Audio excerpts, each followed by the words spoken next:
friends.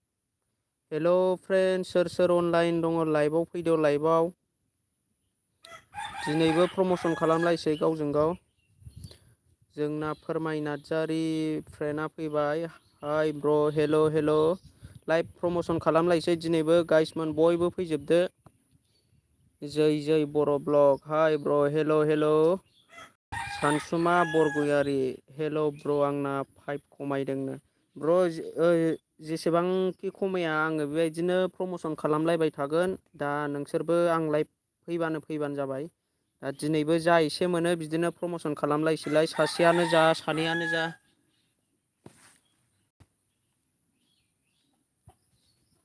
हेल' online दङ लाइभआव फैजोबदो बयबो गावजों गाव प्रमसन खालाम सोरना बेसेबां खमायदों कमेन्ट खालामनानै खोन्थाहर आंनाबो खमायदों आंना टटेल 650 साबसक्राइबार मोनबायमोन दा नोंसोर नायनो हागोन आंनाव बेसिबां खमायदों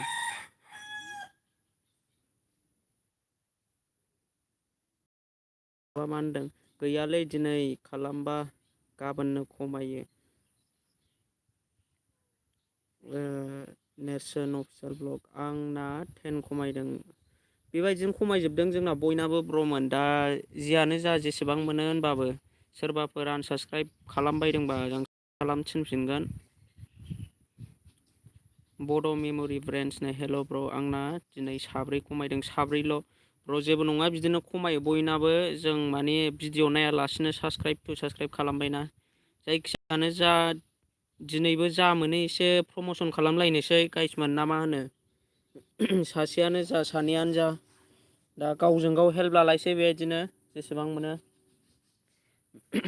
गाइसमोन रेडि जादों होनबा दिनै बै प्रमसन खालामगोन दे नोंथांमोना कर्डखौ टाइप खालाम जायनो स्पिड फार्स्ट कर्ड टाइप खालामनो हायो बेनि चेनेलखौ आङो लिंक होना होगोन ब्रमोन दा नोंथांमोना मोजां मोनगोन ना मोना कमेन्ट खालामनानै खोन्थाहरबानो जाबाय आं कड होनो सानदों दिनै कडआव जाय स्पिड टाइप खालामनानै होनो हागोन बिनि माबाखौ चेनेलखौ आं प्रमसन खालामनानै होगोन आरो लोगोसे बुंनानै होगोन आं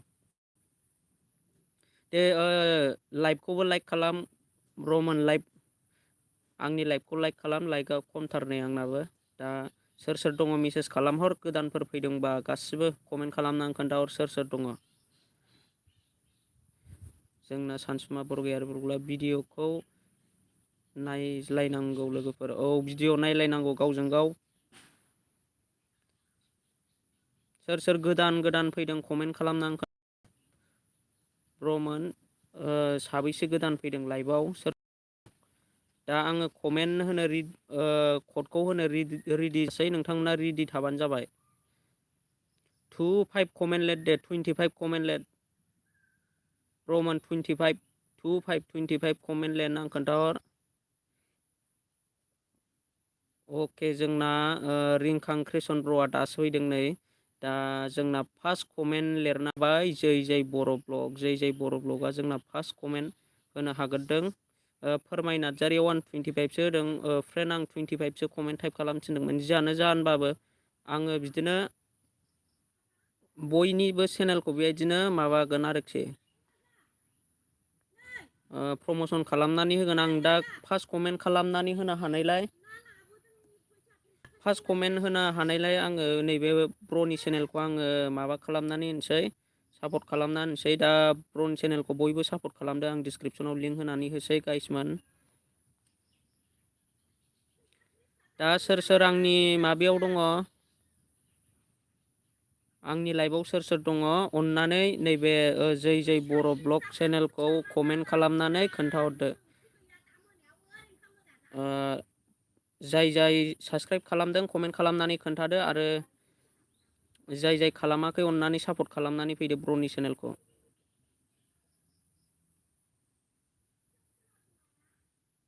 एमडि वाट्सएप स्टेटासआ मा बुंदों? हाय ब्र' हाय, आं लाइभ फैलायबाय दिनैबो। दा जोंना गोबां मानसिनानो साबसक्राइबारा खमायदों होनबाबो जा एसे मोनो सासेयानो जा सानैयानो जा दिनैबो आं प्रम'सन खालामफैलायबाय नोंसिनि गेजेराव। रिंखांक्रेसन एसे लेट जाबाय, नङाबा आं फार्स्ट होखागौमोन। आदसा रिंखांक्रेसन एबार रेडि जादो नेक्स्ट कर्टआव। सापर्ट खालामनानै फैदो जै बर' ब्लग चेनेलखौ। डिसक्रिपसनाव लिंक होदों। दा ब्र'आ भिडिअ मोननै होबाय बेयाव। माइ फार्स्ट ब्लगनो दासान्दि माइ फार्स्ट ब्लगआ बिराद ट्रेन्दिं बायदि सोलिगासिनो। ब्र'मोन सोरबाफोर हिन्दी ब्लग खालामोब्लाना माइ फार्स्ट ब्लग भिडिअ खालाम, ओमफ्राय भिडिअखौ बारा गोलाव दा खालाम। भिडिअखौ खालामदो बेबायदिनो नोंनि इन्ट्र'खौ होदो, नोङो मा खालामो दासान्दि नोङो बेखौ खोन्थादो दसेखिनि। बारा गोलावबा भाइरेल जाया चेनेला, एसे सर्ट काट खालामनांगौ। दा बियो माइ फार्स्ट ब्लगआ ट्रेन्दिं सोलिगासिनो दा। जायनो माइ फार्स्ट ब्लग खालाम बिनि चेनेलानो भाइरेल जानो चान्स थायो दासान्दि। ओंखायनो जायफोर ब्लग खालामो माइ फार्स्ट ब्लग होनानै भिडिअ खालामबानो जायो। मोजाङै खालामलांबानो जायो आरोखि। फार्स्टआव मोजाङै गावनि इन्ट्र'खौ होदो। दा जोंना मा होनदों सानसुमा बरगयारि, आं सानसुमाया सापर्ट खालामनानै फैबाय। रामसियारि ब्लग आं खालामदो जै बर' आं नोंनि खालामबाय। जोंना रामसियारि ब्लग ब्र'आबो खालामबाय। सोर सोर खालामाखै सापर्ट खालामनानै फैदो ब्र'मोन। दा डिसक्रिपसनाव लिंक होखादों आङो। डिसक्रिपसनाव लिंक होखादों, खालामदों सापर्ट खालामनानै फैदो। अननानै आंनि लाइभआव सोर सोर दङ सापर्ट खालामनानै फैदो। रिंखांक्रेसना खालामबाय जोंना। दे आं कड होफिनसैलाय एबार। कडखौ टाइप खालामदो, 15 कड खालाम। लोगोफोर स्पिडआव टाइप खालाम, जायनो फार्स्ट खालामनो हायो आं बिनिखौनो प्रम'सन खालामगोन। 15 15 आदसा जोंना जै बर' ब्लग ब्र'निखौ आं अलरेडि माबा खालामखाबाय। सेकेन्डआव जोंना दङ रिंखांक्रेसन ब्र'। रिंखांक्रेसनखौ आङो दा प्रम'सन खालामनानै होनोसै। दा जै बर' ब्लगआ लास्टआव आङो जाय मानसिफोर दंना गोबां खालामनांगौ, आं दा ब्र'आ थाथ'बानो जाबाय। आं दा रिंखांक्रेसन ब्र'निखौ खालामग्रोनोसै प्रम'सन। दा रिंखांक्रेसन ब्र'आ सेकेन्डआव दङ। दा आं रिंखांक्रेसन ब्र'नि चेनेलाव हाबबाय। 403 साबसक्राइबार। ब्र'ना बेसिबां साबसक्राइबारा खमायदों ना खमायाखै कमेन्ट खालामना आं खोन्थाहर, बेसिबां खमायदों नोंनिया। दा लिंक होनानै होबाय। जायफोर सापर्ट खालामाखै रिंखांक्रेसन ब्र'नि चेनेलाव सापर्ट खालामनानै फैजोबदो। दा जोंना फोरमाय नार्जारि सेकेन्डआव 15 टाइप खालामदों। आं लासैनो गासैनिखौबो खालामजोबगोन। जायखिजाया सापर्ट खालामनानै फै जों बयबो। आं दा डिसक्रिपसनाव लिंक होदों ब्र'नि चेनेलखौ। जायफोर सापर्ट खालामाखै सापर्ट खालामनानै फैदो।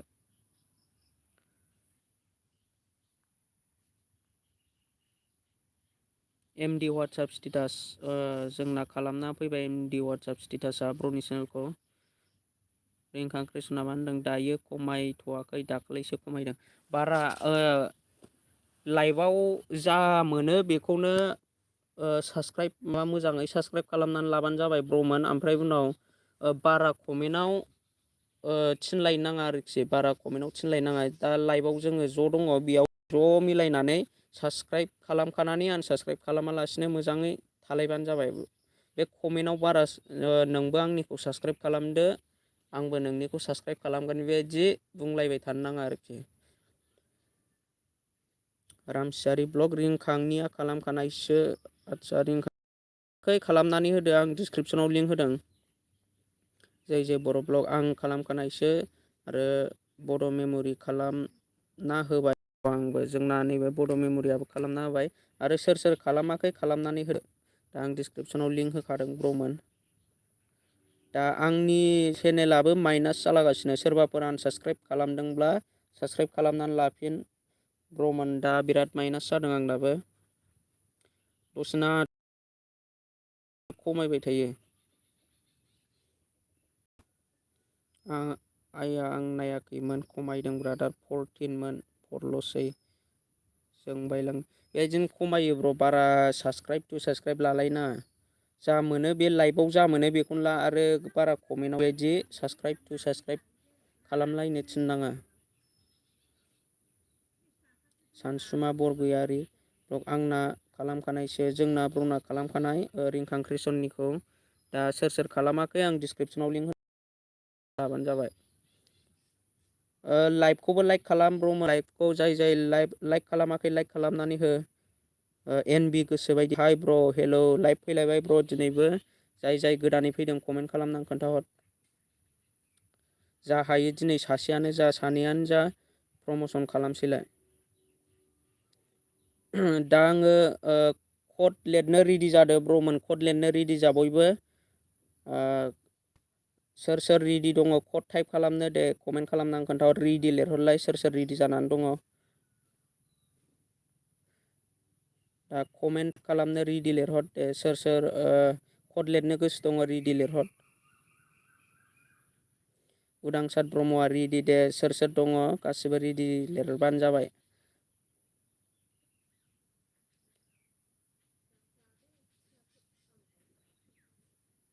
दे सोर कमेन्ट होनो गोसो दङ रेडि लिरहरबानो जाबाय। दे आं कमेन्टखौ बुंनोसै होनबा कडखौ बुंनानै होनोसै आङो ब्रमोन रेडि जाबानो जाबाय। 45 कमेन्ट खालामदो 45 कमेन्ट हरदो 45 जोंना नैबे निजोम देवारि ब्लगआ आंनि लाइभआव फैनायनि थाखाय थेंक इउ ब्र। लाइभ फैलायबाय दिनैबो प्रमसन खालामलायनो जोंना नै फार्स्ट कमेन्टआव दङ जै बर' ब्लग दा सेकेन्डआव दङ उदांसार ब्रह्म दा जै बर' ब्लगनिखौ आं अलरेडि दहाय फार्स्ट टाइमाव लिंक होखादों दा ब्र'आ गाज्रि मोननाङा थाथ'बानो जाबाय दसे सम। दा आङो नैबे सेकेन्डनि उदांसार ब्रह्मनि चेनेलखौ प्रमसन खालामनानै होनि। दा आं उदांसार ब्रह्मनि चेनेलाव फैबाय।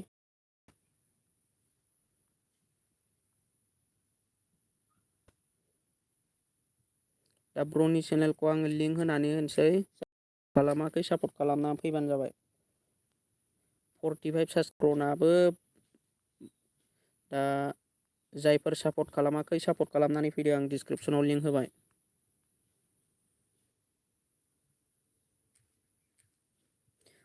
साबसक्राइबार अननानै 45 साबसक्राइब खालामनानै हो ब्र'नि चेनेलखौ जायफोर सापर्ट खालामाखै सापर्ट खालामनानै फैदो।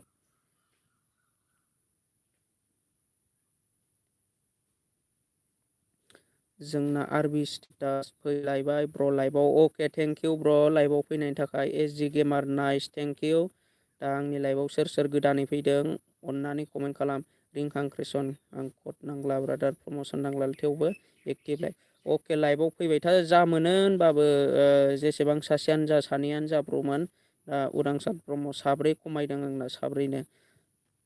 निजोम देवारि खालामखानायसो आंना जोंना निजोम देवारि ब्र'आ खालामखानायसो सानसुमा बरगयारि उदांसारनिखौ खालामखानायसो दाख्लैनो सोर खालामाखै खालामनानै लादो आरबि बड' स्टेटास ब्र'आबो खालामना होबाय।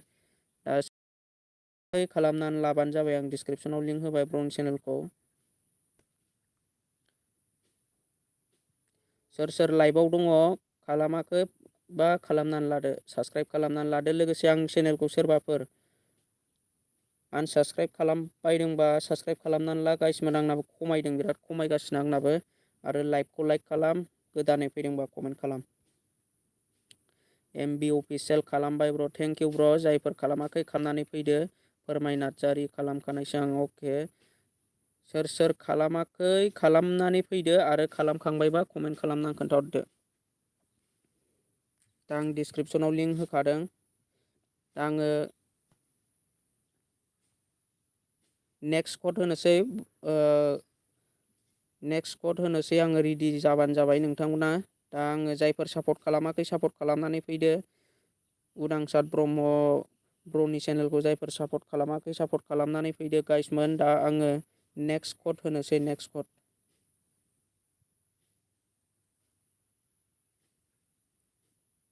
सोर खालामखो आरो सोर खालामाखै आं डिसक्रिपसनाव लिंक होबाय।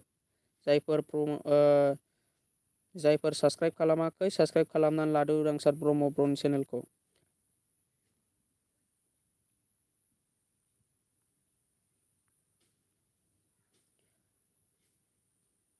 ब्रमोन दानिया नेक्स्ट कड टाइप खालामनो रेडि थादो। आं दा नेक्स्ट कड होनो सानबाय नोंथांनि गेजेराव। जायफोर रेडि दङ कमेन्टआव कमेन्ट खालामनानै खोन्थाहर नेक्स्ट कड होनोसै आङो। आरो जायफोर सापर्ट खालामाखै सापर्ट खालामनानै हो। आङो जाय खालामबाय आङो बुंनानै होगोन लाइभआव। जाय सापर्ट खालामनानै दङ आं बुंना होगोन।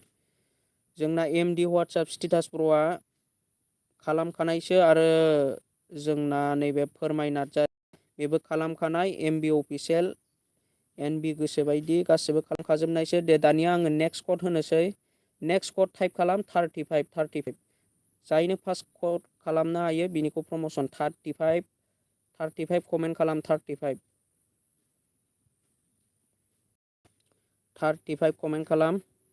अके जोंना रिंखां कृष्ण ब्र'आ फार्स्ट कड टाइप खालामनो हाबाय। दानिया आङो रिंखां कृष्ण ब्र'निखौ आङो फार्स्टआव लिंक होखाबाय। जायफोर सापर्ट खालामाखै अननानै फार्स्टआव थांनानै सापर्ट खालामनानै फै। दानिया आङो सेकेन्ड कडखौ होनोसै नैबे निजोम देवारि ब्लग ब्र'नि चेनेलखौ।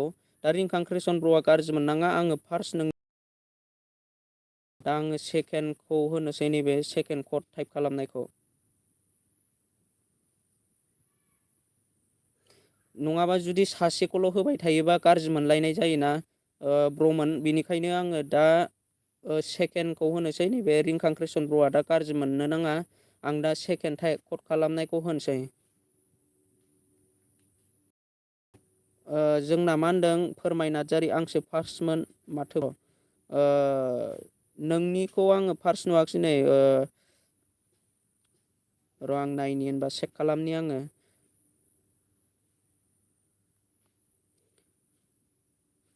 फोरमाय नार्जारि फ्रेन्डआ फार्स्ट टाइप खालामदोंमोन खोमा आं नुस्लाबाखिसै। दा आङो फार्स्टखौ नैबाय नुबाय एबार सेकेन्ड कड टाइप खालामनो रेडि जादों फ्रेन्ड। दा आङो सेकेन्ड कड होनो मा नैबेखौ प्रमसन खालामग्रोनोसै आङो निजोम देवारि ब्लग ब्र'नि चेनेलखौ। दा 356 साबस्क्राइबार दङ 30 भिडिअ। जायफोर सापर्ट खालामाखै सापर्ट खालामनानै फैबानो जाबाय ब्र'नि चेनेलखौ।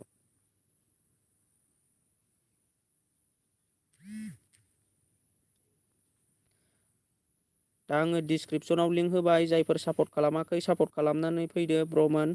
दा उदांसार ब्रह्म सासे मानसिखौल' होनाङा। औ ब्र'आ नैबे थिगैनो बुंदों उदांसार ब्रह्मआ। दा गाज्रि मोनलायनाङा ब्र'मोन। दा सासेखौल' होयोबा गाज्रि मोनलायनाय जायो। ओंखायनो आङो बिदिनो रानै प्रमसन खालामलायगोन।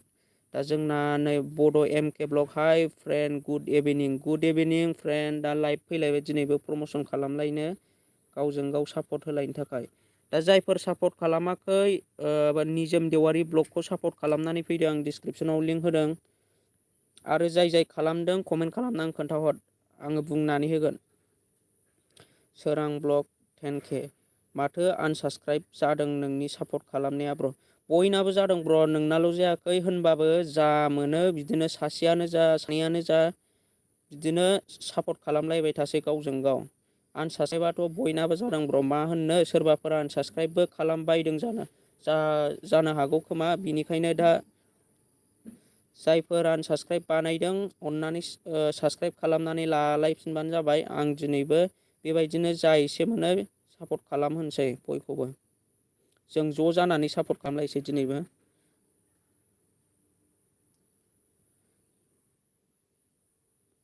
सोर खालामखो जोंना जै बर' ब्लगआ खालामबाय। दा निजोम देवारि फ्रेन्ड नोंथाङाबो जायखौ सापर्ट खालाम जाय नोंखौ सापर्ट खालामनानै फैबाय अननानै बिसोरखौ बेक सापर्ट खालामना होफिनबानो जाबाय। एमबि अफिसियेल ब्र'आबो जोंना सापर्ट खालामनानै फैबाय। फोरमाय नार्जारियाबो सापर्ट खालामबाय जोंना। जै बर' ब्लग जायालै गाबोननो खारजोबगोननो।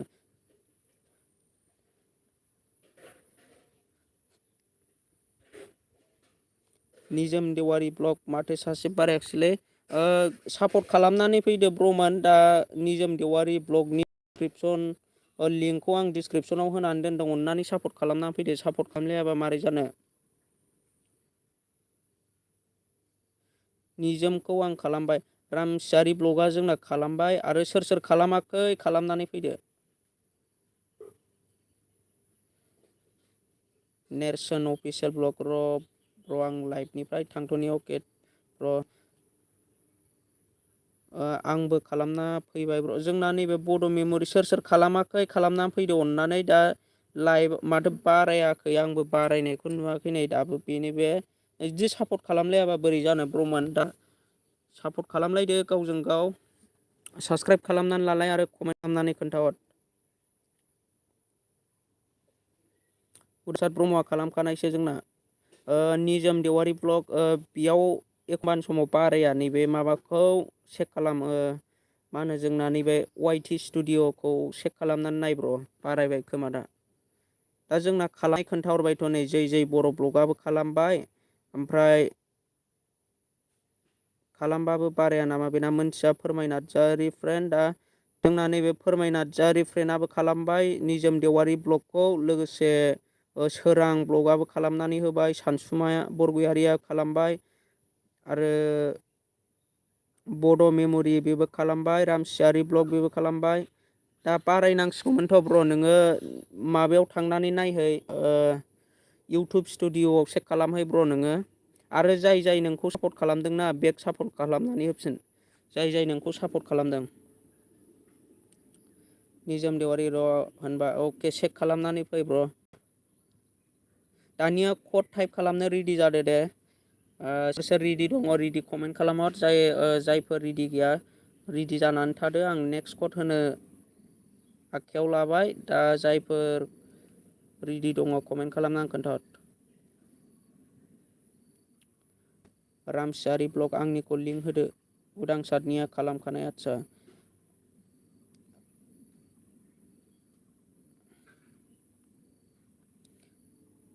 आं निजोम देवारिनिखौ खालामबाय। अके, बड' एम ब्लगआ निजोम देवारिनिखौ खालामबाय। अननानै निजोम देवारि ब्लगआबो जाय खालामदों अननानै खालामना होदो। Thank you ब्र'मोन, बारायहरबाय। अके, निजोम देवारि ब्लग ब्र', नोंथाङा जाय नोंथांखौ सापर्ट खालामदों, अननानै नोंथाङाबो सापर्ट खालामना होफिनबानो जाबाय।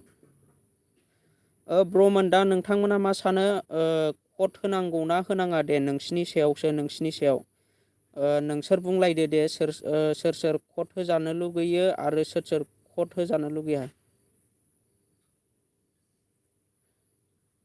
नोंसिनिबा कडखौ होनांगौ ना होनाङा।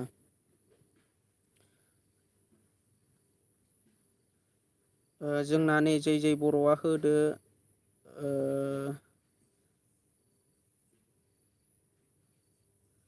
दा होसैलै ब्र', हास्लाबानो। बड' मेम'रिया जोंना होजानो बाबाय। सोर होनांगौ आरो सोरनो होनाङा।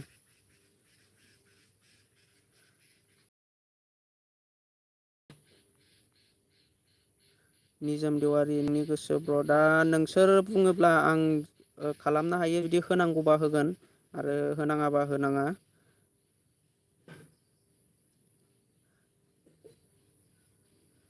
दे, आङो लास्ट कड होनोसै ब्र'मोन होनबालाय। दे, लास्ट कड टाइप खालामनो रेडि जादो।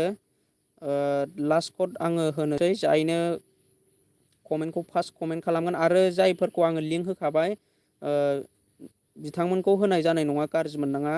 आङो दा कडखौ बुंनोसै। 20 कमेन्ट टाइप खालामदो। 20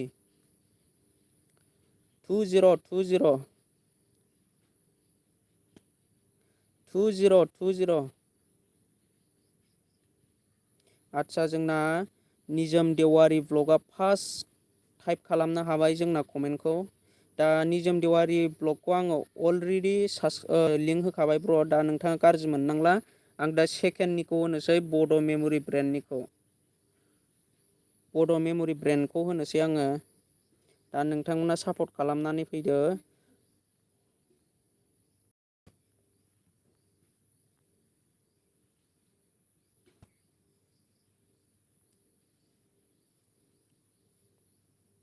दा जोंना फार्स्ट कमेन्ट लिरनायानो जाहैबाय निजोम देवारि ब्लगमोन। दा बेनि चेनेलखौ आं अलरेडि लिंक होखाबाय। लोगोसे दा आं सेकेन्ड बड' मेम'रि ब्रेन्ड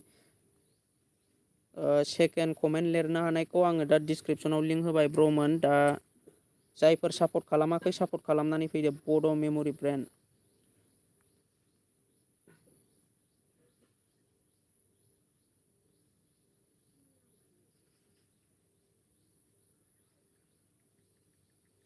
मा होनदों जोंना नैबे माबाया होगोन ब्र गासिनिखौबो होजोबगोन। जोंना मा होनदों सानसुमा बरगयारि आंनिसोमोन माथो सानसुमा बरगयारि ब्लग ब्र नोङो माथो नै माबा MB अफिसियेल नि उनावसो टाइप कमेन्टआ आंनाव श' जाफैदों। दा फार्स्टनिखौ आङो नुनो मोनदों निजोम देवारि ब्लग, बेनि उनाव बड' मेम'रि सेकेन्डआ आरो थार्डआ रिंखां क्रेसन। दा सोर खालामाखै जेबो नङा दे, आङो एबारनिफ्राय कड होला, आङो बयनिबो चेनेलखौ समानै होनोसै दे। दा जायफोर सापर्ट खालामाखै सापर्ट खालामनानै फैदो। नैबे आं दा डिसक्रिपसनाव लिंक होनानै दङ ब्र'नि चेनेलखौ दा सापर्ट खालामनानै फैदो दे। जायफोर सापर्ट खालामाखै सापर्ट खालामनानै फैदो।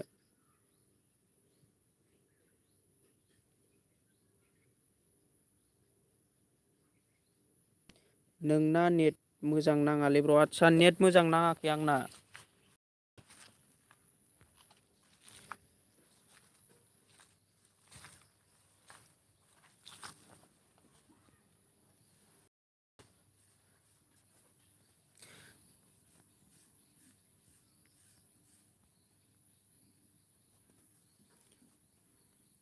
बेखायनो स्ल' जादों। खालामखानायसो दे एबार आङो मोजां जायगायाव थाबाय। दा माबायदि खोनादों, क्लियार खोनादोंना खोनाया कमेन्ट खालामना खोन्थाहरबानो जाबाय। दा सोर खालामदों सोर खालामाखै, जायफोर सापर्ट खालामाखै सापर्ट खालामनानै फैदो। आं डिसक्रिपसनाव लिंक होदों।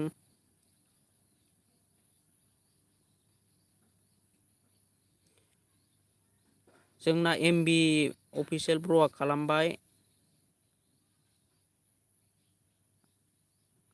आंना खालामखानायसो ब्रकार।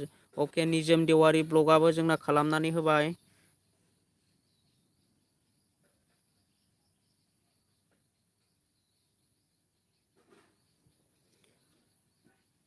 जायफोर सापर्ट खालामाखै सापर्ट खालामनानै फैदो। आङो कड होला एबारनिफ्राय आं बिदिनो समानै लारि बयनिखौबो होजोबनोसै।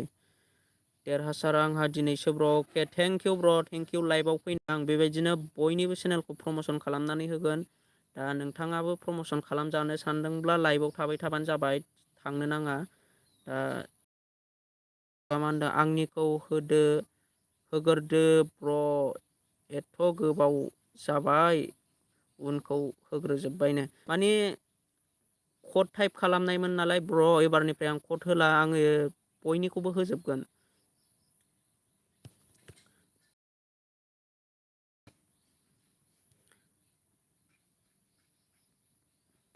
दा सोर लाइभआव गोदान फैदों कमेन्ट खालामनानै खोन्थाहर। दा जोंना नैबे देरहासार ब्र'आ दिनै आंनि लाइभआव फार्स्ट टाइम। दा आंनि लाइभआव फैनायनि थाखाय थेंकिउ ब्र'। दा सोर गोदानै फैदों कमेन्ट खालामनानै खोन्थाहरबानो जाबाय। दा आं बयनिखौबो सापर्ट खालामगोन। दा आङो सानसुमा बरगयारि ब्लगनि चेनेलखौ भिजिट खालामनानै नायनोसै। नै आंना अलरेडि साबसक्राइबारफ्रा। दा जायफोर सापर्ट खालामाखै सापर्ट खालामना फैदो। आं कडखौ होथ'नाय जानाय नंला ब्र'मोन। दा जायफोर सापर्ट खालामाखै सापर्ट खालामनानै फैदो। फोरमाय नार्जारि आंनिखौबो खालामदो। एबार नोंनिखौ सेकेन्डआव खालामगोन फ्रेन्ड बयनिखौबो। दा जायफोर सापर्ट खालामाखै सापर्ट खालामनानै फैदो। दा आं डिसक्रिपसनाव लिंक होबाय ब्र'नि चेनेलखौ, सानसुमा बरगयारि ब्लग इउटुब चेनेलखौ। जायफोर सापर्ट खालामाखै सापर्ट खालामनानै फैदो। दा आं डिसक्रिपसनाव लिंक होबाय ब्र'मोन, जायफोर सापर्ट खालामाखै सापर्ट खालामनानै फैदो। आरो सोर खालामदों कमेन्ट खालामनानै खोन्थाहर। आंनिखौबो लिंक होना हो ब्र'। देरहासार ब्र' बयनिखौबो होगोन। दा लाइभआव दसे सम थाथ'। जोंहा गोजाम फोरबो दङ। दा आङो सिगाङाव लाइभ गोनांफोरखौ माने लाइभआव थानाय सिगांनि लाइभ थानायफोरखौ आङो होगोरनि ब्र'। दा नोंथाङा लाइभआव थाथ'बानो जाबाय, आं बयनिखौबो समानै होजोबगोन, बुंना होजोबगोन आङो। सोर खालामाखै सापर्ट खालामनानै फैदो। आं आरो कमेन्टआव खोन्थाहर। रामसियारि ब्लगआ जोंना खालामबाय। फोरमाय नार्जारि बेबो खालामखानायसो जै जै बर' दाखालिनो खालामबाय आरबि बर' स्टेटास खालामबाय सानसुमा बरगयारिनि ब्लगनिखौ दाखालि खालामखानायसो। अके साब्रैल' खालामना फैदों ब्र आंनिखौ बुंना होफिनलाय। लाइभआव जोंना गोदान मानसि गैयाबा सासेबाबो सानैबाबो बेखौ बेनो जायो ब्र मानो होनोब्ला थाखानाय अलरेडि साबसक्राइब खालामखानाया मारैथो साबसक्राइब बारायनो दा आंनि लाइफआव जेसेबां दङ नोंनि चेनेलखौ साबसक्राइब खालामजोब्बायानो जानांगौ मानो होनोबा गोजाम साबसक्राइबार थाखानाया साबसक्राइब बारायाना गोदान गोदान फैनायासो दा आङो उनाव होफिनगोन ब्र दा लाइभआव थाथ'बाय थाबानो जाबाय। दा जोंना गोजामफोर होबावनांगौ बिराद दङ। दा जायफोर सापर्ट खालामाखै सापर्ट खालामनानै फैदो सानसुमा बरगयारि ब्लग इउटुब चेनेलखौ दाबो सासेल' बारायदों 73निफ्राय 74ल' जादों। दा जायफोर साबसक्राइब खालामनांगौ दङ साबसक्राइब खालामनानै फैदो आं डिसक्रिपसनाव लिंक होगोन। डिसक्रिपसनाव लिंक होनानै दोनखादों आङो जायफोर सापर्ट खालामाखै सापर्ट खालामना फैदो।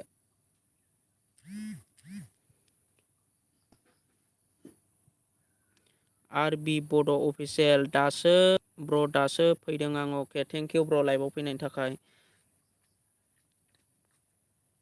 सानसुमा बरगयारि ब्लग 1ल' बारायदों ब्र औ आंबो नायखादों ब्र दा जायफोर सापर्ट खालामाखै सापर्ट खालामनानै फैदो। दा कमेन्ट खालामनानै खोन्थाहर जोंना बांसिनानो खालामखानाय गोजा बयबो खालामबाय खालामनाया जोंना नै निजोम देवारि ब्लगआबो खालामबाय। रामसियारि ब्लग बड' मेम'रिनिखौ आं खालामबाय आंनिखौबो खालामना होदो। जोंना बड' मेम'रि ब्रेन्डआ लाइभआव दङब्ला अननानै नैबे बयनिखौबो जायफोर सापर्ट खालामदोंमोन नोंखौ सापर्ट खालामनानै होफिनदो ब्र। जोंनानो रुनालि बाग्लारि आदा प्लिज अननानै आंनिखौ होना होलायनो लाइभआव दसे सम थाथ' आं बयनिखौबो होनानै होगोन समानै। बड' मेम'रि ब्रेन्ड खालामबाय जोंना खालामबाय बड' मेम'रि ब्रेन्डआबो 77 साबसक्राइबार मोननो हाबाय ब्र। बांसिनानो आंनि लाइभआव सोर सोर दङ साबसक्राइब खालामबाय जानांगौ। दानि आङो सेकेन्ड लिंक होनोसै फोरमाय नार्जारि इउटुब चेनेलखौ। दा बेना टटेल 321 आरो 109 भिडिअ 109 भिडिअ आपल'ड खालामबाय फ्रेन्डआ।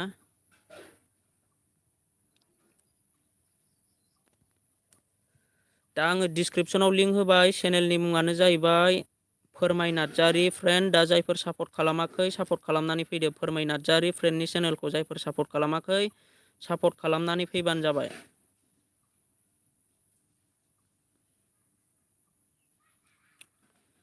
सोर सोर सापर्ट खालामाखै सापर्ट खालामनानै फैदो 321 साबसक्राइबार अननानै 25 साबसक्राइबार खालामनानै हो 325।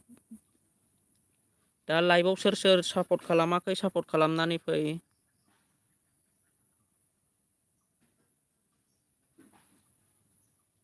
आरबि बड' स्टेटास आरो बड' मेम'रि खालामबाय सानै खालामबाय दे सोर सोर खालामदों कमेन्ट खालामनानै खोन्थाहर। साथाम साब्रै खालामनानै होबाय जोंना साबा खालामबाय दे सोर सोर खालामनांगौ दङ। एमटि ब्लग हाय ब्र हेल' ब्र लाइभआव फैनायनि थाखाय थेंक इउ। एमटि ब्लगआ आंनि लाइभआव दिनै फार्स्ट टाइम गोदान फैदों जानांगौ। आं बयनिबो चेनेलखौ प्रमसन खालामदों जायफोर प्रमसन खालामनांगौ कमेन्ट खालामनानै खोन्थाहर। मन्जुलि ब्रह्म खालामबाय जोंना बिएन ब्लग ब्र हेल' दा लाइभआव सोर सोर दङ लाइभआव गोदानै फैदोंब्ला कमेन्ट खालामनानै खोन्थाहर। जोंना नैबे बिएन ब्लगआबो लाइभआव फैबाय थेंक इउ ब्र। खालामबाय जोंना सासे सानै साथाम साब्रै साबा सयजन सातजन खालामनानै होबाय। जायफोर खालामाखै खालामनानै होदो। फोरमाय नार्जारि इउटुब चेनेलखौ जायफोर सापर्ट खालामाखै अननानै सापर्ट खालामनानै होदो। आं डिसक्रिपसनाव लिंक होनानै दोनदों। जायफोर सापर्ट खालामाखै सापर्ट खालामनानै फैदो फ्रेन्डनि चेनेलखौ। दा आं नैबेयाव बारायनाय नुवाखै 321 नुदों आङो। दा खालामखानायबा बारायनाय नङा। दा जायफोर प्रमसन सापर्ट खालामाखै सापर्ट खालामना फैबानो जाबाय। जोंना मा होनदों MT Blog 1 निउ साबसक्राइबार ब्र आंनिखौबो प्रमोसन खालामना होदो। अके ब्र MT Blog आं बयनिखौबो सापर्ट खालामना होगोन लाइभआव थाबाय था। दा लाइभनिफ्राय थांनो नाङा जेरावबो आङो बयनिबो चेनेलखौ बेबायदिनो सापर्ट खालामो। दा नोंथांनिखौबो आङो दसे उनाव सापर्ट खालामनानै होगोन। जोंना नैबे BRKआ हाय फ्रेन्ड हेल' दिनैबो लाइभ फैलायबाय जायफोर लाइभआव गोदानै फैदों मेसेज खालामबानो जाबाय कमेन्ट खालामनानै खोन्थाहर।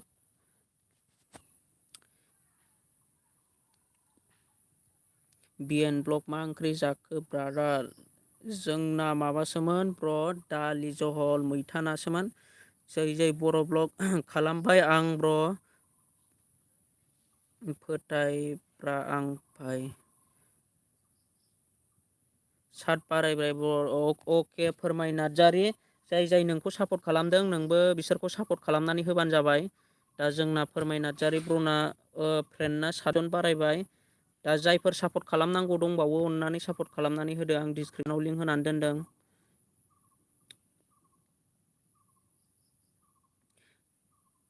दा आङो रामसियारि ब्लग ब्रनि चेनेलखौ आङो डिसक्रिपसनाव होनानै होनोसै। ब्रनि चेनेलखौ आङो अलरेडि साबसक्राइबार खालामखानाय।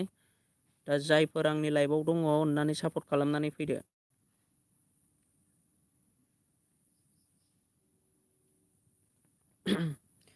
मुनजुलि ब्रह्म मा कमेन्ट खालामदोंमोन डिलाइट खालामफिनबाय फ्रेन्डआ। सानसुमा बरगयारि फोरमायनिखौ खालामखानायसो आदसा दा आं डिसक्रिपसनाव गोदान लिंक होनानै होदों ब्रमोन अननानै सापर्ट खालामनानै फैदो। चेनेलनि मुङानो जाहैबाय रामसियारि ब्लग टटेल 540 साबसक्राइबार दङ अननानै 550 साबसक्राइबार खालामनानै होदो। आंनि लाइभआव सोर गोदानै फैदों साबसक्राइब खालामनानै होदो ब्रनि चेनेलखौ डिसक्रिपसनाव लिंक होदों आङो। दा जाय खालामदों कमेन्ट खालामनानै खोन्थाहर।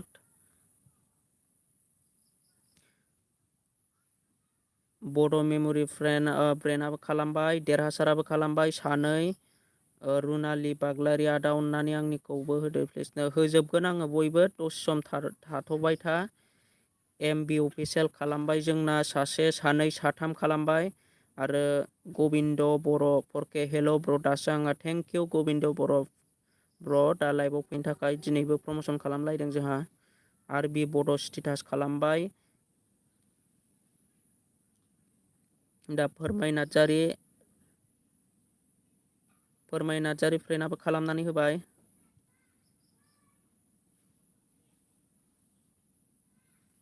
दा जायफोर खालामाखै अननानै खालामनानै होदो।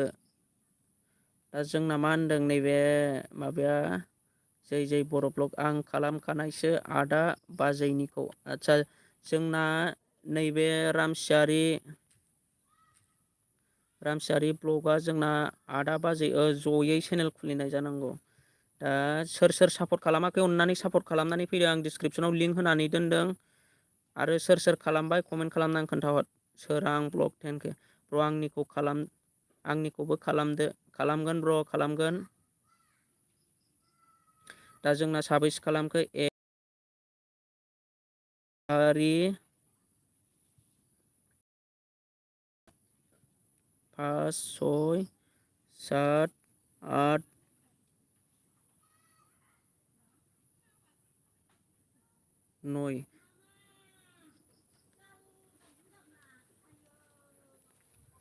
9 जन साबसक्राइब खालामनानै होबाय आरो सोरबाफोर खालामनांगौ दंबा खालामनानै होदो। दा आं डिसक्रिपसनाव लिंक होनानै दोनखादों।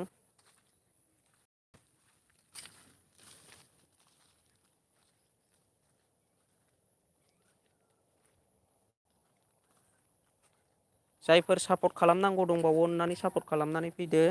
दा ब्रनि चेनेल आङो नै बाहाय साबसक्राइबारखौ बारायनाय नुवाखै ब्र'आ माबायाव YT स्टुडिअ'आव थांनानै चेक हैनानै खोन्थाहर जोंनो बेसिबां साबसक्राइबारा बारायखो आरो जायफोर साबसक्राइब खालामखानानै लादों अननानै आरो बेखौ आनसाबसक्राइब खालामनानै लाफिननांला।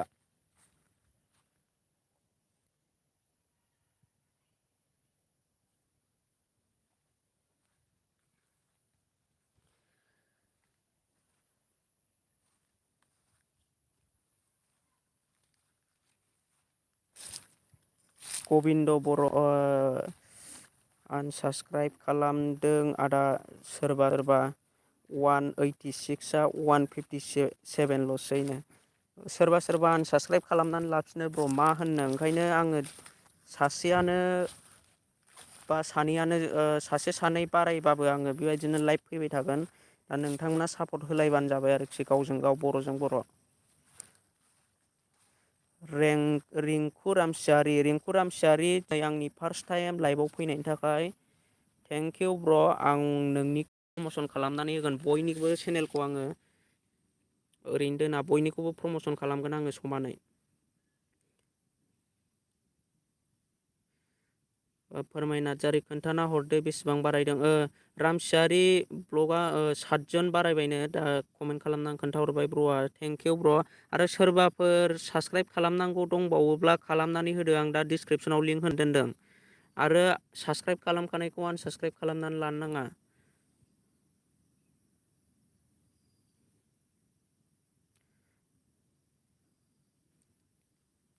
आं दा गोदान लिंक होनोसैलाय ब्र दा गोदान लिंक होनोसै आङो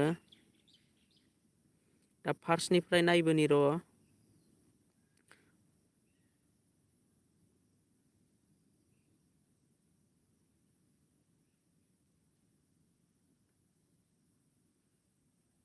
दा रुनालि बाग्लारिया आंनि लाइभनिफ्राय दंना गैया रुनालि बाग्लारिया कमेन्ट खालामनानै खोन्थाहर।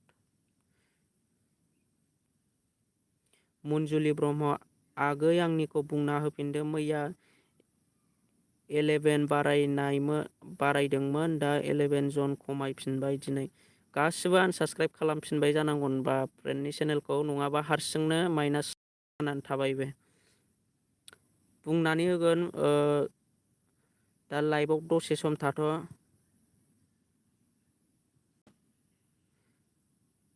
सानसुमा बरगयारि ब्लगा मा होनदों हेल' ब्र आं बाजाराव मैगं लायगिरनि रथ अके ब्र' दा नेक्स्ट लाइभआव फैफिनबानो जाबाय टाइम मोनोबा।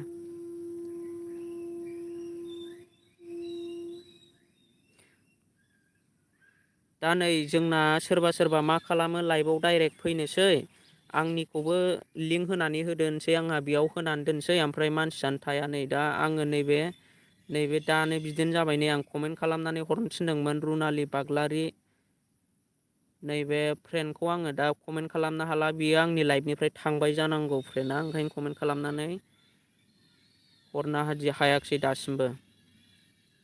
टेक्न' बर' हारसिं जायालै बयबो खमायना होफिनो हारसिं जायालै बयबो खमायना होफिनोनो। औ ब्र' बेखौथ' बुंनो हाला मा जानो आनसाबस्क्राइब जायो ना खालामनानै आनसाबस्क्राइबसो खालामनानै होखायो।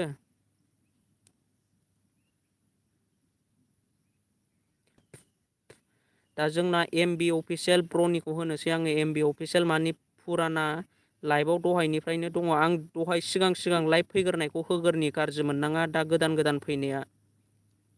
गबिन्द बर'फोरखौ आंनिखौ होनो थिनदो दे आदा खेबसे होगोन ब्र' दा गोजाम होनांगौ दङ आं बिसोरनिखौ होगोरनि गोजाम मानि आंनि लाइफआव थानाय जइेन जानाय।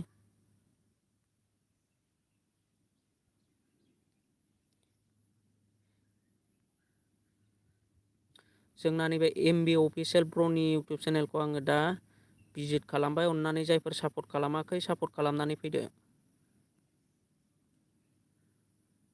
दा आं डिसक्रिपसन सिङाव लिंक होनानै दोनबाय। आर बि बड' स्टास दे एबार नेक्स्टआव होनोसै आङो नोंनिखौबो बयनिखौबो होजोबगोन लाइभनिफ्राय थांनाङा लोगोसे आंनि लाइभखौबो लाइक खालामनानै हो लाइकआनो बिराद खम जायो ब्र'मोन लाइकखौनो खालामलाया। एमटि ब्लक वान मा जाखो ब्र'नो जेबो जायाखै ब्र' दा आं डिसक्रिपसनाव लिंक होदों सापर्ट खालामनानै फैदो। सोर खालामखो कमेन्ट खालामनानै खोन्थाहर। दा जोंना सानै आंनिखौ खालामलायदो एमबि ब्लग ब्र'नि चेनेलखौ आङो दा डिसक्रिपसनाव लिंक होबाय अननानै सापर्ट खालामनानै फैदो आरो जायफोर सापर्ट खालामदों कमेन्टआव खोन्थाहर।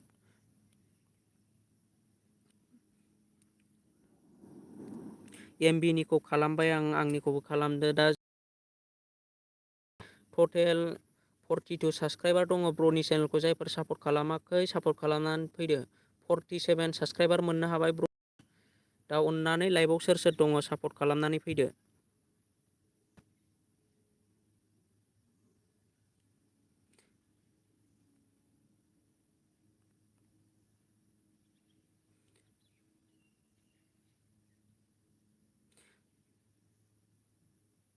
दा जोंना मुनजुलि ब्रह्म इउटुब चेनेलखौ आङो सापर्ट खालामनोसै। दा फ्रेन्डआ आंनि लाइभआव दंना गैला अननानै कमेन्ट खालामनानै खोन्थाहर। मुनजुलि ब्रह्म फ्रेन्डआ आंनि लाइभनिफ्राय दंना गैया कमेन्ट खालामनानै खोन्थाहर।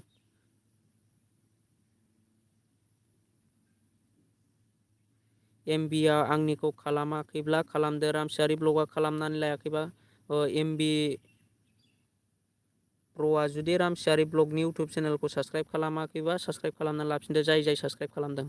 सोरां ब्लगआबो खालामबाय आरो गबिन्द बेबो खालामनानै होबाय। दा जोंना मुनजुलि ब्रह्म लाइभआव दंना गैया अननानै कमेन्ट खालामनानै खोन्थाहर। मुनजुलि ब्रह्म फ्रेन्डआ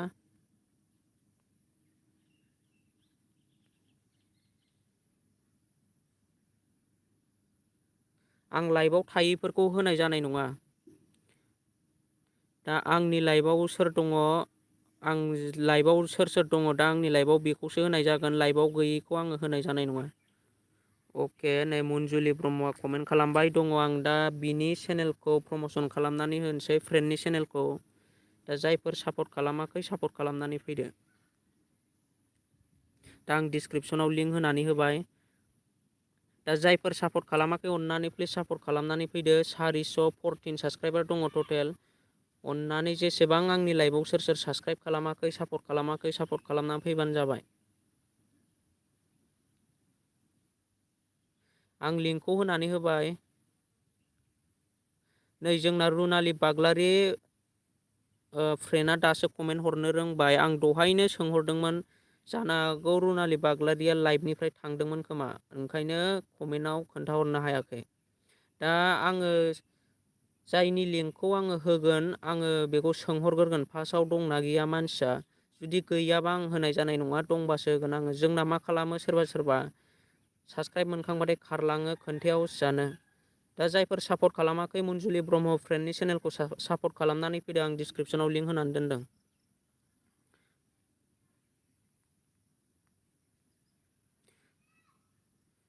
दा र' आङो सोर खालामखो आङो खोन्थाना होनि। सोर सापर्ट खालामनानै फैदों अननानै कमेन्ट खालामनानै होदो। ब्रमोन जाय सापर्ट खालामदों कमेन्ट खालामनानै खोन्थाहर। एमटि ब्लग 1 आंनिखौ होदो ब्र'। अके ब्र' र' जोंना दैजहम लाइभआव फार्स्ट फैग्रोनाय गोबाव जानायफोरखौ होग्रोदों। जोंना गबिन्द बर'आ दंखायो। आब' मुनजुलि जोंना खालामखानाय अलरेडि साबस्क्राइबार। एमबि ब्लग आंनिखौबो खालाम।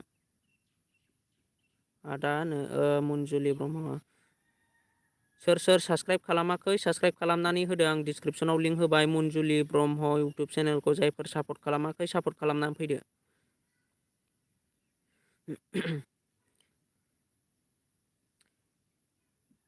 जोंना नैबे एमबि ब्लगआ खालामनानै होबाय। रामसियारियाबो खालामबाय आरो आरबि बड' स्टेटासआबो खालामबाय। गबिन्दनाबो दंखायो आरो निजोम देवारियाबो खालामना होबाय। सोर सापर्ट खालामाखै सापर्ट खालामनानै फैदो।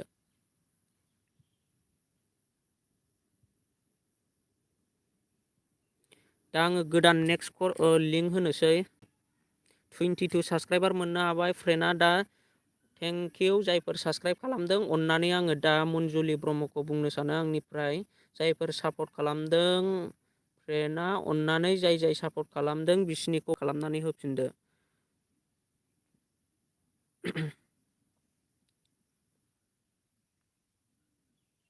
दा आङो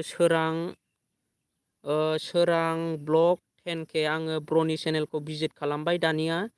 ब्रनि चेनेलखौ आङो सापर्ट खालामबाय। अननानै आंनि चेनेलखौ दासिमबो सापर्ट खालामाखैबा सापर्ट खालामनानै लादो आरो आं लाइभआव बेबायदिनो फैबाय थायो आंनि नटिफिकेसनखौ अन खालामनानै लादो ब्र' दा साबस्क्राइब खालामाखैबा साबस्क्राइब खालामनानै लाबानो जाबाय आं दा नोंनिखौ प्रम'सन खालामफिनसै दा जायफोर सापर्ट खालामाखै अननानै सापर्ट खालामनानै होदो आं डिसक्रिपसनाव लिंक होना होबाय प्र'नि चेनेलनि मुङानो जाहैबाय सोरां ब्लग दा 168 साबस्क्राइबार दङ 38 भिडिअ 168 साबस्क्राइबार 38 भिडिअ जायफोर सापर्ट खालामाखै सापर्ट खालामनानै फैदो लाइभआव जेसेबां दङ सापर्ट खालामनानै फैदो MB ब्लग होगोन प्र होगोन नोंनिखौबो दा जायफोर सापर्ट खालामाखै सापर्ट खालामनानै फैदो सोरां ब्लग 10K इउटुब चेनेलनि मुङा जाहैबाय सोरां ब्लग 10K जायफोर सापर्ट खालामाखै सापर्ट खालामनानै फैदो 168 साबस्क्राइबार दङ टटेल आरो जायफोर सापर्ट खालामबाय खोन्थाहर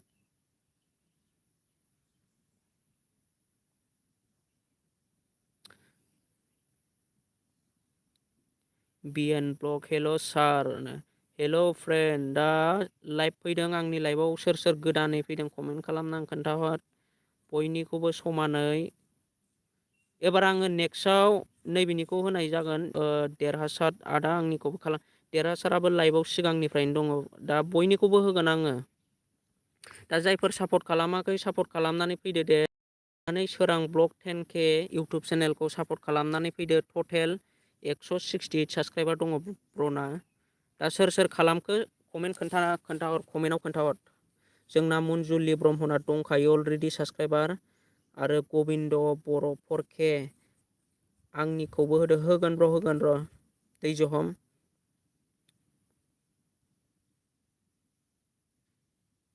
आंबो साबस्क्राइब खालामबाय आङो दा अके थेंकिउ रिंकु रामसियारि ब्र' दा जायफोर सापर्ट खालामाखै सापर्ट खालामनानै फैदो आङो दा डिसक्रिपसनाव लिंक होदों सोरां ब्लग 10K दा सोरां ब्लग 10Kआ बेसेबां साबस्क्राइबार मोननो हाखो इउटुब स्टुडिअ'आव थांनानै चेक खालामनानै खोन्थाहर नै दा आं बेयाव बारायनाय नुवाखै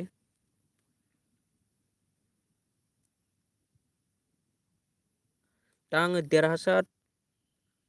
देरहासार इउटुब चेनेलखौ आङो भिजिट खालामनानै नायबाय टटेल 36 साबस्क्राइबार दङ दा आं ब्र'नि चेनेलखौ सापर्ट खालामबाय साबस्क्राइब खालामनानै लाबाय आङो ब्र'आ आंनि इउटुब चेनेलखौ सापर्ट खालामाखैबा सापर्ट खालामनानै होदो लोगोसे आं बिनि लिंकखौ दा डिसक्रिपसनाव होनानै दोनसै 36 साबस्क्राइबार जानानै दङ ब्र'ना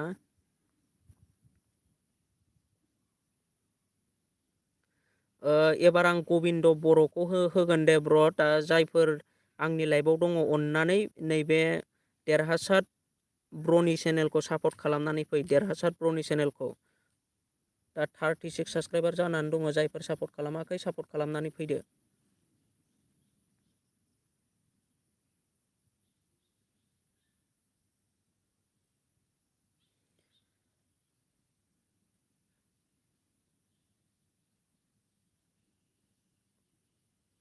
सोरां ब्लग 10K 7 मेम्बारनो अके सोरां ब्लग दा 7 जनाव सोर सोर खालामदों नोंनि चेनेलखौ नोङो बिसिनिखौ बेक साबस्क्राइब खालामनानै लाफिनबानो जाबाय ब्र' दा सोर सोर खालामदों आं डिसक्रिपसनाव गोदानै लिंक होनानै दोनदों इउटुब चेनेलनि मुङानो जाहैबाय देरहासार 41 साबस्क्राइबार मोननो हाबाय देरहासार ब्र'आ दा जायफोर साबस्क्राइब खालामनांगौ दंबावो अननानै साबस्क्राइब खालामनानै फैदो आं लिंक होनानै दोनदों डिसक्रिपसनाव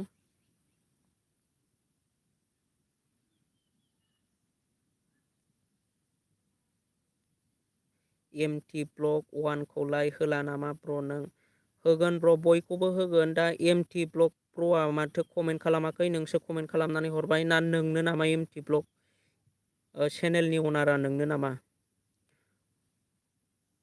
दा जायफोर सापर्ट खालामाखै सापर्ट खालामनानै फैदो सोर सोर सापर्ट खालामखो कमेन्ट खालामनानै खोन्थाहर अके 41 साबस्क्राइबार मोननो हाबाय ब्र'आ दा आङो नैबे गबिन्द बर' 4K इउटुब चेनेलखौ सापर्ट खालामनो थिननोसै आंना अलरेडि सापर्ट खालामखानायखा आरो टटेल 175 साबस्क्राइबार दङ दा ब्र'नि चेनेलखौ जायफोर सापर्ट खालामाखै सापर्ट खालामनानै फैदो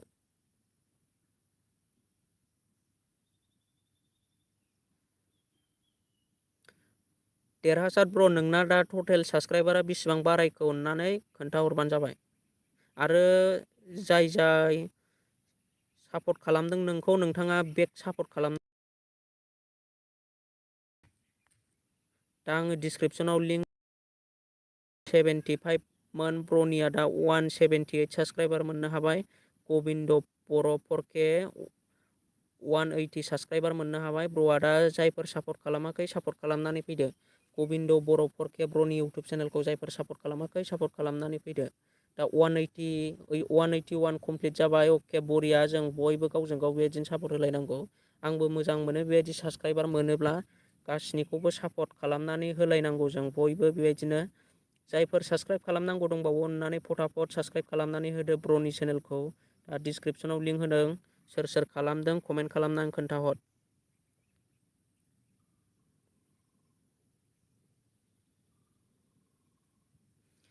दा सोर सोर साबस्क्राइब खालामदों कमेन्ट खालामनानै खोन्थाहर।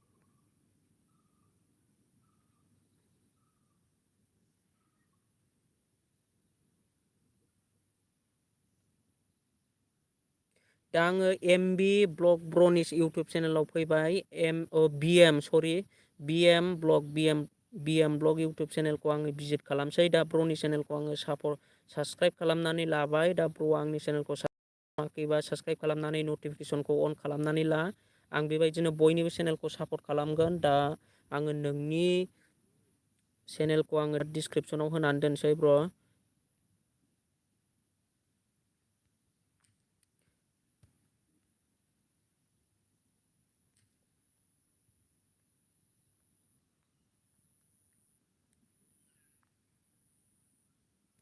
दा आङो BM इउटुब चेनेलनि मुङानो जाहैबाय BM प्र'नि इउटुब चेनेलखौ जायफोर सापर्ट खालामाखै सापर्ट खालामनानै फैदो। 57 साबस्क्राइबार जायफोर सापर्ट खालामाखै सापर्ट खालामनानै फैदो। BM ब्लग प्र'नि चेनेलखौ जायफोर सापर्ट खालामाखै सापर्ट खालामनानै फैदो। 57 साबस्क्राइबार दङ टटेल 6 भिडिअ ब्र'आ अननानै भिडिअखौ आपल'ड खालामबाय था। RB बड' स्टेटास होगोन ब्र' एबार नेक्स्टआव होनोसै नोंनिखौ। दा जायफोरखौ आङो सापर्ट खालामनो थिनदों अननानै सापर्ट खालामनानै फैजोब गावजों गाव। 62 साबस्क्राइबार मोननो हाबाय ब्र'आ। दानिया आङो नेक्स्ट लिंक होनोसै जायफोर सापर्ट खालामनांगौ दङ सापर्ट खालामनानै फैदो फटाफटनो।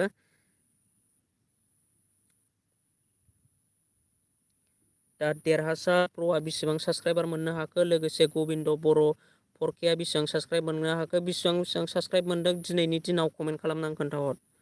दा आङो RB बड' स्टेटासनि चेनेलखौ भिजिट खालामनानै नायनोसै। टटेल 25 साबस्क्राइबार दङ ब्र'नि चेनेला। दा 18 भिडिअ। दा ब्र'नि चेनेलखौ जायफोर सापर्ट खालामाखै सापर्ट खालामनानै फैबानो जाबाय। दा आङो गोदान लिंक होलायबाय।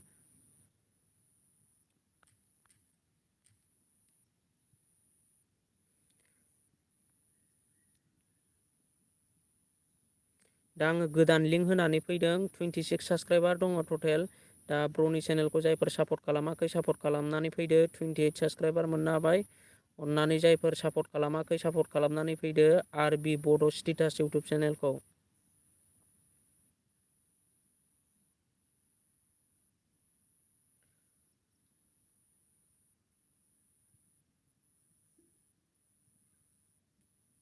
जोंना गबिन्द बर'आ 7 जन मोनदों। आरो दा आङो डिसक्रिपसनाव लिंक होनानै दोनदों ब्र'मोन जायफोर सापर्ट खालामाखै सापर्ट खालामनानै फैदो।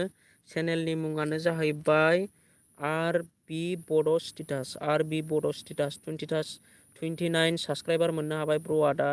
RB बड' स्टेटास इउटुब चेनेलखौ जायफोर सापर्ट खालामाखै सापर्ट खालामनानै फैदो। लोगोसे आंनि चेनेलखौबो साबस्क्राइब खालामनानै ला। आंना आनसाबस्क्राइब बिराद माइनास जाफिनदों। जायफोर गोदानै फैदों अननानै साबस्क्राइब खालामनानै ला। प्रदिप दैमारि हायनो हेल' प्रदिप दैमारि ब्र' दा लाइभ होदों आङो बयनिबो चेनेलखौ सापर्ट खालामदों। नोंथांनिखौबो खालामनांगौबा कमेन्ट खालामनानै खोन्थाहर। दा लाइभआव आङो बयनिबो चेनेलखौ प्रमसन खालामना होगोन बेबायदिनो। लोगोसे लाइभखौ शेयार खालामनानै हो लाइक खालामनानै आरो नटिफिकेसनखौ अन खालामनानै ला। दा RB बड' स्टेटास इउटुब चेनेलखौ जायफोर सापर्ट खालामाखै सापर्ट खालामनानै फैदो। निजोम देवारि ब्लगआ खालामनानै लाबाय।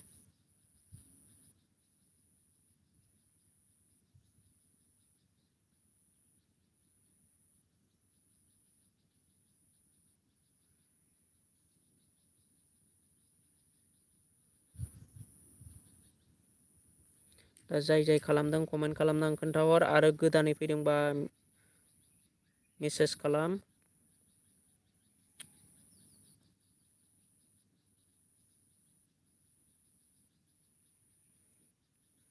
आकाश ब्लग हाय आंहा दासो आकाश ब्लगनि कमेन्टखौ दासो नुसनदों आङो।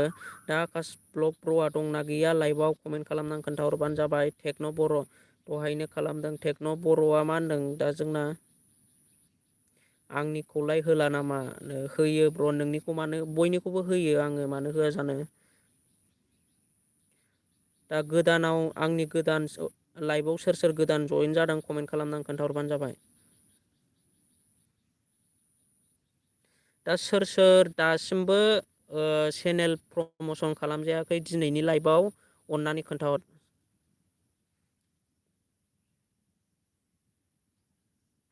दा दिनैनि लाइभआव सोरनि लिंकखौ होनाय जायाखै कमेन्ट खालामनानै खोन्थाहर दे गोदान आंनि लाइभआव सोर दङ सोरनिखौ होनाय जायाखै।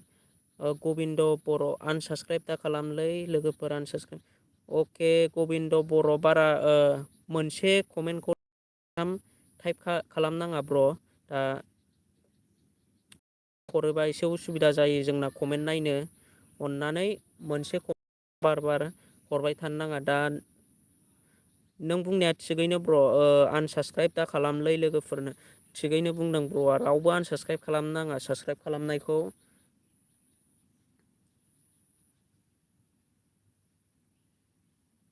जोंना देरहासारा 36निफ्राय 45 जाबाय आदा आंनिया अके थेंक इउ देरहासार ब्र' गाबोनबो फैबाव बिदिनो आङो बयनिबो चेनेलखौ प्रमसन खालामना होगोन। दा आङो बुंदों सोर आंनि बे लाइभआव सोरनि चेनेलखौ आङो दासिमबो प्रमसन खालामनाय जायाखै अननानै कमेन्ट खालामना खोन्थाहर। जायाखै आरो सोर प्रमसन खालामजायै दंबावो दिनैनि कमेन्ट खालाम।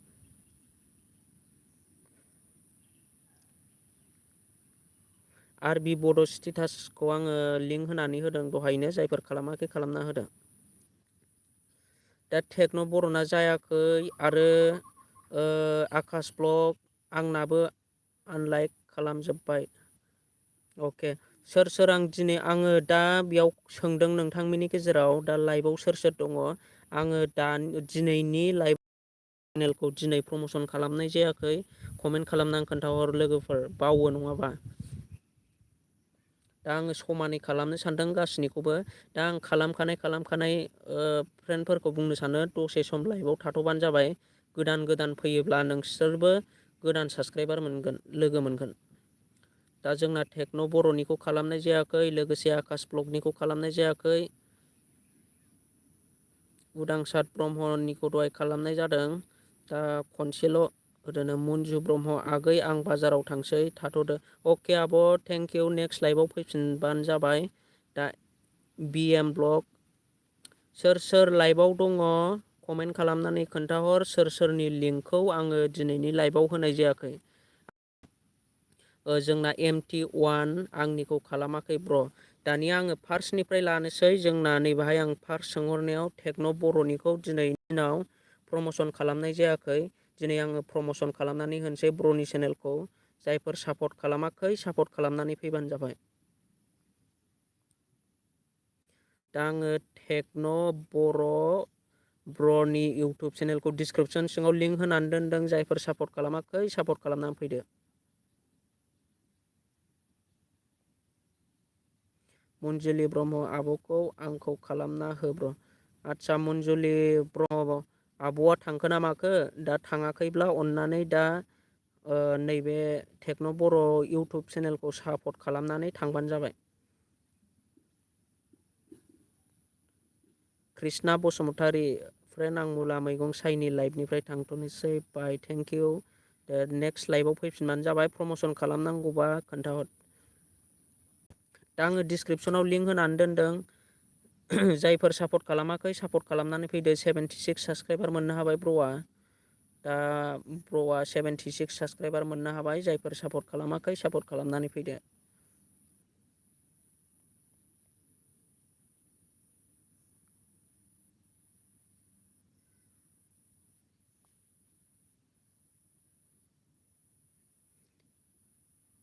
AYMSS ब्र'आ जोंना कमेन्ट हरदों हेल' ब्र' आंखौ लिंक होदो ब्र'नो होगोन ब्र' दा जोंना गोजाम मानसिफोरनि लिंकखौ होगोरनि आङो उनाव नोंनिखौबो होनाय जागोन निजोम देवारि ब्लग टेक्न' बर'खौ खालामबाय MB अफिसियेल ब्र'आबो खालामबावोबा खालामनानै लादो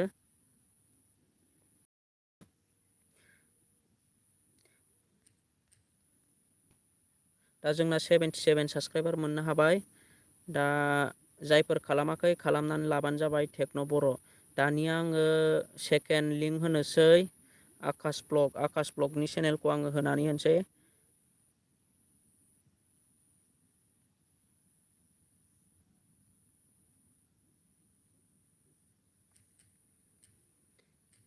आकाश ब्लग इउटुब चेनेलाव दा दङ टटेल 50 साबस्क्राइबार आरो 5 भिडिअ अननानै आकाश ब्लगनि इउटुब चेनेलखौ जायफोर सापर्ट खालामाखै सापर्ट खालामनानै फैदो आं डिसक्रिपसनाव लिंक होनानै दोनबाय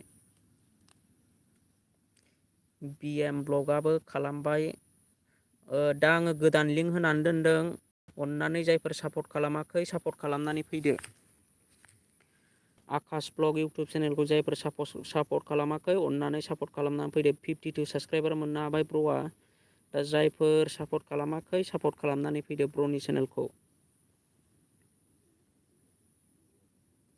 आरो कमेन्ट खालामनानै खोन्थाहर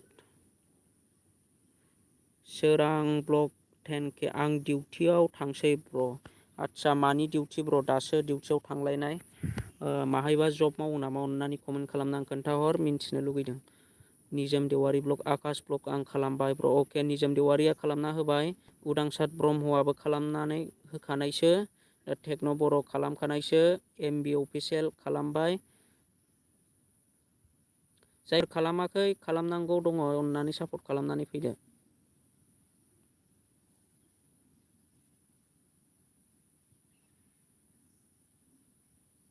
RB बड' स्टेटासआबो खालामबाय AYMSS लिरदों अननानै आनसाबस्क्राइब दा खालाम लोगोफोर मानो साबस्क्राइब खालामफिनो लोगोफोर आनसाबस्क्राइब खालामना होनायाव जेबो खहा साबस्क्राइब खालामना होनायाव जेबो खहा जाया लोगोफोर अननानै औ दा ब्र'आ थिगखौनो बुंदों साबस्क्राइब खालामब्ला मा खहा जायो ना मोनसे गावनि निजेयानो लस जायो माबा मोनसे लस जायो नामा साबस्क्राइब खालामनानै होनायनि थाखाय आंबो दा बेखौनो सानो दा ब्र'नि साननाय बायदि आंबो सानो जोङो गावजों गाव बर'जों बर' सापर्टसो होलायनांगौ मानो मानसिफ्रा आनसाबस्क्राइब बानायो साबस्क्राइब बानायबाथ' जेबो खहा जाया माबा मोनसे जेबो नोंनिफ्राय जेबो लस जाया बेखौ दा जों बयबो बर'फ्रा साननानै गावजों गाव सापर्ट होलायनांगौ आरोखि RB बड' स्टेटास खालामबाय जोंना खालामबाय RB बड' स्टेटास BM ब्लगआ मा होनदों आदाया खैथायाव लाइभ फैयो 4ता एखमबा 4:30 एखमबा 5ता बेबायदियाव लाइभ फैयो आं दाना दा नोंथांमोनाबो ब्र'मोनाबो नटिफिकेसनखौ अन होनानै ला आरो बेबायदि टाइमाव नेट अन खालामनानै नाय होनबानो लाइभआव जयेन जानो हागोन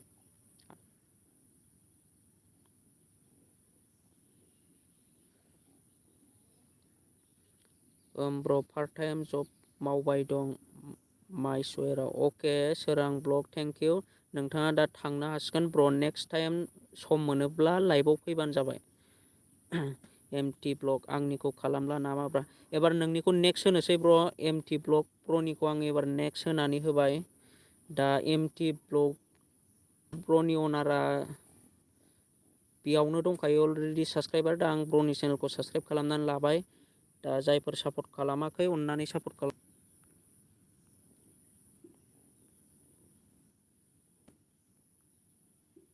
दा आङो नैबे गोदान लिंक होनानै होफिनदों जायफोर सापर्ट खालामाखै सापर्ट खालामनानै फैदो सोरां ब्लग अके ब्र' सापर्ट खालामाखै सापर्ट खालामनानै फैदो आङो दा डिसक्रिपसनाव लिंक होनानै दोनदों MT ब्लग टटेल साबस्क्राइबार दङ 160 आरो भिडिअआ दङ 58 दा ब्र'आ मा भिडिअ बानायो आङो ब्र'नि भिडिअखौ नायनाय जायाखै उनाव नायगोन आङो दा जायफोर सापर्ट खालामाखै सापर्ट खालामनानै फैदो MT ब्लग 1 ब्र'नि इउटुब चेनेलखौ जायफोर सापर्ट खालामाखै सापर्ट खालामनानै फैदो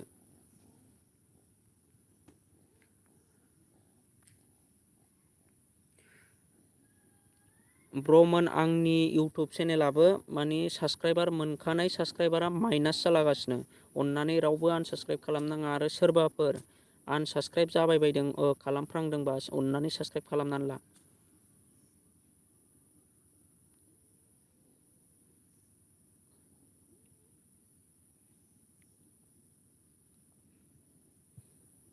एमटि ब्लगखौ आं खालामबाय ब्र अन्नानै नोंबो आंनिखौ साबस्क्राइब खालामना होदो। जोंना एमटि ब्लग ब्रखौ साबस्क्राइब खालामनानै होबाय निजोमा। दा ब्रनि चेनेलखौ ब्रआबो बेक साबस्क्राइब खालामना होबानो जाबाय। दा टेक्न' बर'आबो खालामना होबाय। आरबि बड' स्टास ब्र'आबो खालामना होबाय। दानिया जोंना नैबे AYMSS प्र'नि इउटुब चेनेलखौ आङो होनानै होनोसै। AYMSS प्र' दा लाइभआव दंना गैया अन्नानै खोन्थाहर। लाइभआव दंना गैया?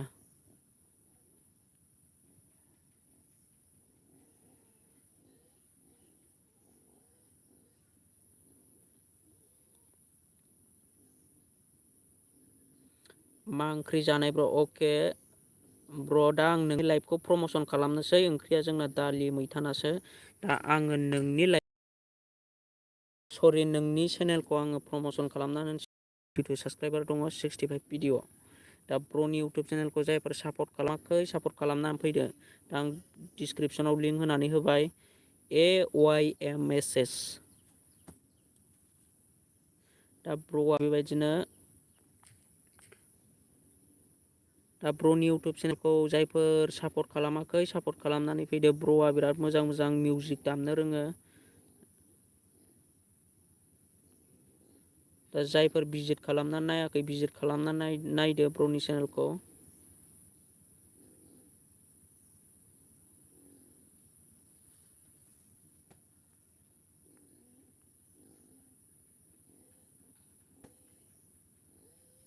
निजोम देवारि ब्लग ब्र'आ खालामबाय। सोर सोर खालामाखै खालामनानै लादो आरो खालामबायबा कमेन्ट खालामनानै खोन्थाहर। दा लाइभआव गोदानै जइेन जादोंब्ला कमेन्ट खालामहर। लाइभआव सोर सोर गोदानै फैदों।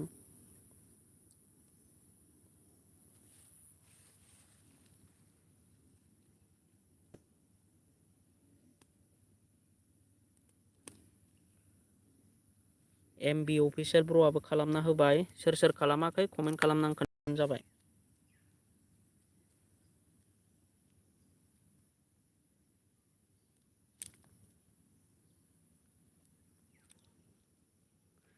सोर सोर खालामाखै कमेन्ट खालामनानै खोन्थाहर। जाय जाय सापर्ट खालामाखै सापर्ट खालामनानै फैदो। दा ब्र'ना 82आव 85 जाबाय। जायफोर सापर्ट खालामनांगौ दंबावो सापर्ट खालामनानै फैदो। दा आङो निजोम देवारिया मा होनदों? ब्रादार अन्नानै आंनिखौ खनसे होफिनदो। अके निजोम देवारि ब्र दा आङो दा लाइभआव सोर सोर आङो लिंक होयैखौ दिनैनि समाव लिंक होयैखौ आङो होग्रोजोबनो सानदोंमोन। दा सोर सोर दङ खोन्थाहरफिनलाय। दा गैयाबा आङो नेक्स्ट नोंसिनिखौनो होफिननोसै। दा लाइभआव सोर सोर दङ कमेन्ट खालामनानै खोन्थाहर। गैयाब्ला आं होनोसै नोंसिनिखौ। खनसे खनसे होफिनजोबनोसै आङो गैयाब्ला। खालामनांगौ गैयाब्ला आं होफिननोसै। दा टेक्न' बर'निखौ आं होखाबाय दहाय। ब्र'निखौ दा आङो जुदि होनांगौ गैलाबा दिनै गोदान लिंक होनांगौ गैलाबा आं नोंसिनिखौ खनसे खनसे होफिननोसै।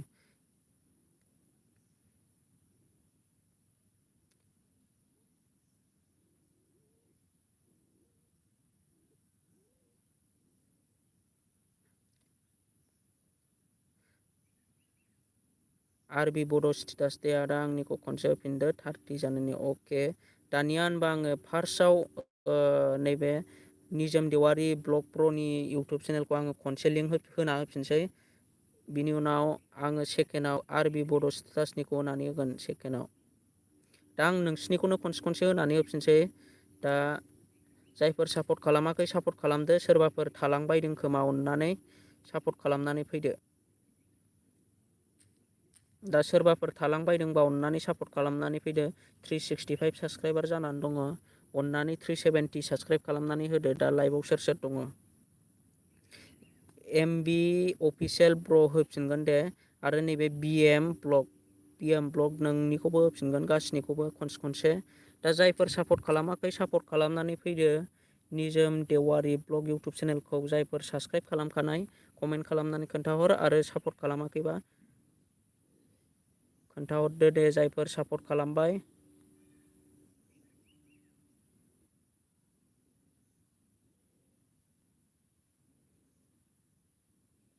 आरबि बड' स्टेटास ब्र'आ दा आं बे डिसक्रिपसन सिङाव लिंक होनानै होदों जायफोर सापर्ट खालामाखै सापर्ट खालामना होदो अनलि वान सासेल' बारायदों दा जानो हागौ बयबो खालामखाजोबनाय ओंखायनो जोंना साबस्क्राइबारा बारायाखै दा आङो आरबि बड' स्टेटासनिखौ होनानै होनसै ब्र'नि चेनेलखौ 29 साबस्क्राइबार जानानै दङ होफिनगोन ब्र' दा चेक खालामनानै लाबानो जाबाय सोर साबस्क्राइब खालामाखै आं दा होनानै होगोन निजोम देवारि ब्लग दे ब्र' नोंबो नैबे दा आं लिंक होनानै दोनदों बेखौ साबस्क्राइब खालामाखैबा साबस्क्राइब बानायनानै लादो आरबि बड' स्टेटास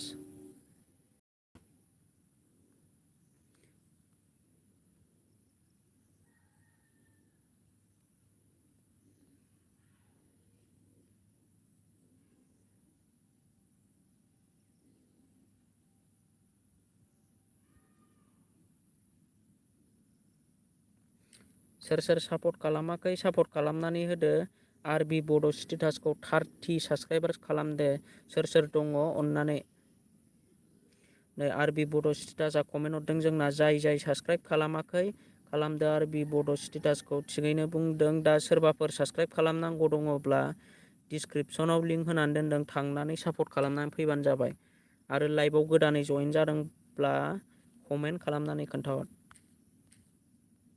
लोगोसे आंनि चेनेलखौबो साबस्क्राइब खालामनानै ला आंना माइनास जालागासिनो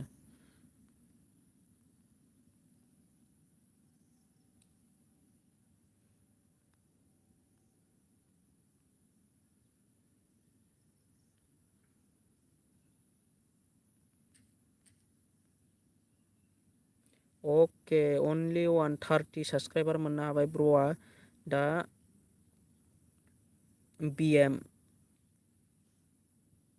BM निफ्राय आङो टेक्न' ब्र'खौ होगोन BM दे BM इउटुब चेनेलखौ आङो दा सापर्ट खालामनो थिननोसै जायफोर सापर्ट खालामाखै सापर्ट खालामनानै लादो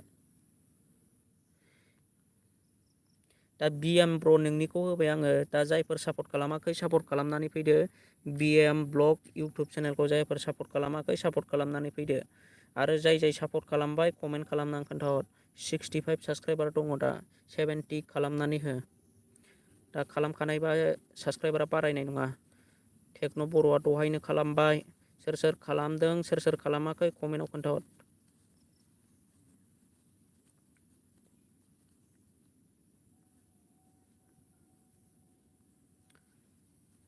सोर लाइभआव गोदानै जइन जादों कमेन्ट खालामनानै खोन्थाहर आरो जायफोर सापर्ट खालामाखै सापर्ट खालामनानै फैदों आं डिसक्रिपसनाव लिंक होनानै दोनदों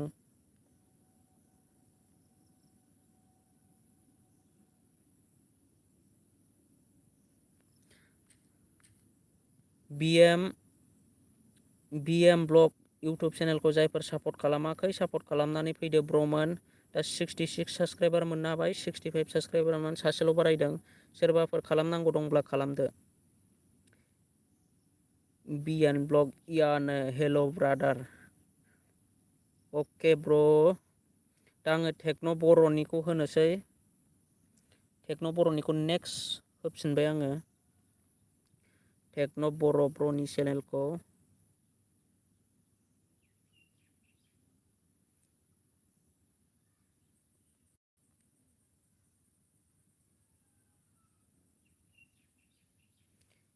दा आङो टेक्न' बर'निखौ होनानै होबाय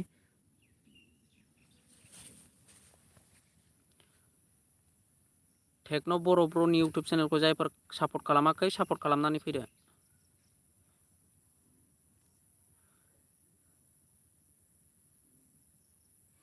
BM ब्लग आदाया अबे गामिनि आङो गामिखौ खोन्थाथ'ला ब्र' जोंना डिस्ट्रिक्टआ क'क्राझार दा ब्र'आ मा गामि आरो अबे डिस्ट्रिक्टनि खोन्थाहरबा मोजां जागोन।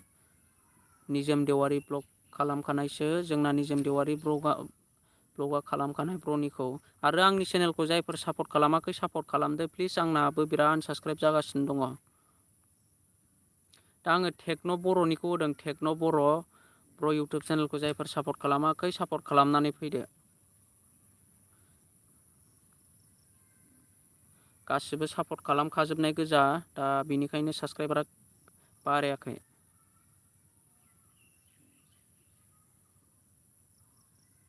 दा आङो MB अफिसियेल ब्रनिखौ होनोसै, MB अफिसियेल।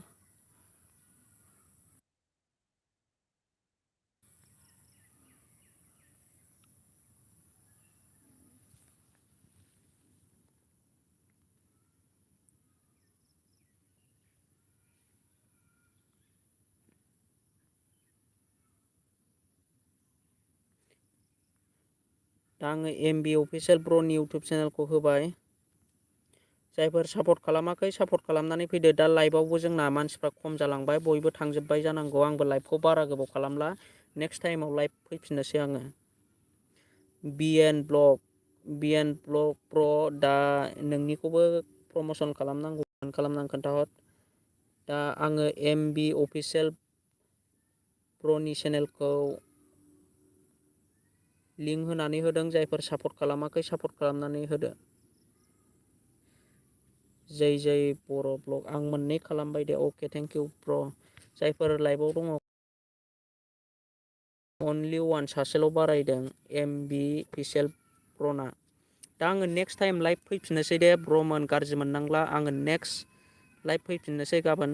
दा निजोम देवारि ब्लगा गाबोन खयथायाव फैगोन ब्रादार लाइभआव? आं बेबायदिनो कमिउनिटियाव होनानै दोनखागोन। आङो लाइभखौ 5था नङाबा 4था, आङो बेबायदि टाइमाव दहायनि बायदि टाइमावनो आङो लाइभ फैफिनगोन। दा नोंथांमोनाबो आंनि लाइभआव फैबानो जाबाय ब्रमोन। दा नोंसिनि थाखायसो आं लाइभ फैयो, जों बयबो ज' जानानै लाइभआव फैबानो जाबाय नोंसोरबो। BN ब्लग बायनो check out, BN blog check out. गासैनिखौबो मोननै खालामगोन, आंनिखौबो खालामबानो जाबाय बेबो। अके ब्रमोन, अके। जै बर' ब्लगआ थिगैनो बुंदों। दा आङो नेक्स्ट लाइभ फैफिननोसै ब्रमोन। दा आङो कमिउनिटि हगारनानै दोनगोन, आरो आंनि चेनेलखौ जायफोर सापर्ट खालामाखै सापर्ट खालामनानै लादो, आरो नटिफिकेसनखौ अन खालामनानै ला, जाहाथे आं लाइभ फैनायाव डाइरेक्ट नोंसिनाव सिखार हैयो, आरो नोंसोरबो लाइभआव ज' जानो हायो। जों बयबो खौसे जानानै गावजों गाव सापर्ट, साबस्क्राइब टु साबस्क्राइब लालायनानै जौगालांनो हायो। आं दिनैनि लाइभखौ बेखिनियावनो दोनथ'नो सानबाय ब्रमोन।